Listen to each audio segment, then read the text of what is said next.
अब यहाँ के मुख्यमंत्री श्रीमान नवीन पटनायक जी अपनी सरकार को आउटसोर्स पर दे चुके हैं।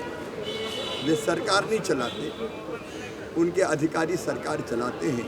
मेरा सौभाग्य है तो उड़ीसा की इस पवित्र धरती पर मैं जनता के दर्शन करने आया हूँ। भारतीय जनता पार्टी लोकसभा चुनाव की तैयारी में जुटी हुई है। आज मैं जगत सिंहपुर जाऊंगा, वहाँ हमारे बूथ के कार्यकर्ताओं का सम्मेलन है और बूथ कार्यकर्ताओं के सम्मेलन में भाग लेकर मैं कटक आऊँगा। लोकसभा चुनाव के लिए संचालन समिति की बैठक हम करेंगे, लोकसभा चुनाव की हम तैयारी करेंगे। बीच में मैं वृक्षारोपण के कार्यक्रम में भी भाग लूँगा, क्योंकि मैं रोज़ पेड़ लगाता हूँ। कार्यकर्ता के घर भी जाऊँगा, भोजन करूँगा और रास्ते में लोगों से गपशप भी करेंगे। हमारे प्रधानमंत्री श्रीमान नरेंद्र मोदी जी ने विकसित भारत बनाने का संकल्प लिया है। आज़ादी के अमृत काल में एक वैभवशाली, गौरवशाली, संपन्न और समृद्ध भारत का निर्माण प्रधानमंत्री श्रीमान नरेंद्र मोदी जी के नेतृत्व में हो रहा है और इस लक्ष्य को पूरा करने के लिए फिर तीसरी बार मोदी सरकार बने, इस काम में हम लगे हुए। चारों तरफ उत्साह का वातावरण है। उड़ीसा में दोनों चुनाव एक साथ, लोकसभा के चुनाव भी और विधानसभा के चुनाव भी। अब यहाँ के मुख्यमंत्री श्रीमान नवीन पटनायक जी अपनी सरकार को आउटसोर्स पर दे चुके हैं। वे सरकार नहीं चलाते, उनके अधिकारी सरकार चलाते हैं। उनके बारे में तो ये कहावत सही होती है, अजगर करे ना चाकरी, पंछी करे ना काम।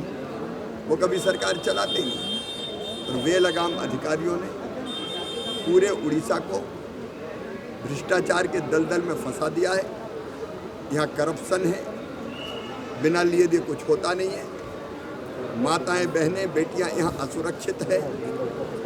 महिलाओं पर अत्याचार के मामले में उड़ीसा को शीर्ष स्थान पर पहुंचा दिया गया है और केंद्र सरकार की योजनाओं प्रधानमंत्री श्रीमान नरेंद्र मोदी जी ने उड़ीसा के विकास के लिए जो पैसा दिया है, उन योजनाओं को ठीक ढंग से इम्प्लीमेंट नहीं किया जा रहा है। यहाँ तक कि पैसा मोदी जी भेजते हैं और ठप्पा नवीन बाबू लगा देते हैं योजना पर। रीब्रांडिंग का काम करके खुद के नाम को चमकाने की कोशिश करते हैं। जनता इस सच को जान चुकी है और इसलिए मुझे पूरा विश्वास है, लोकसभा के चुनाव में पिछली बार भी हमने 8 सीटें प्राप्त की थी। 86% से ज़्यादा लोग आज प्रधानमंत्री नरेंद्र मोदी जी को प्यार करते हैं, उड़ीसा में चाहते हैं, उनके साथ खड़े हैं।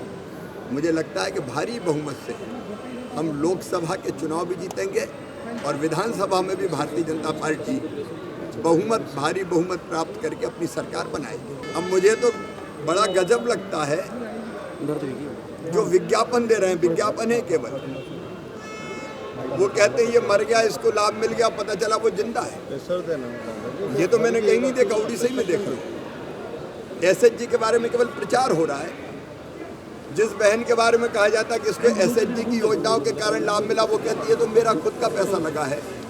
तो नवीन बाबू के अधिकारी केवल ब्रांडिंग कर रहे हैं, काम नहीं कर रहे, इसलिए कोई असर नहीं पड़ेगा। पूरी ताकत से भारतीय जनता पार्टी चुनाव लड़ेगी और जीतेगी।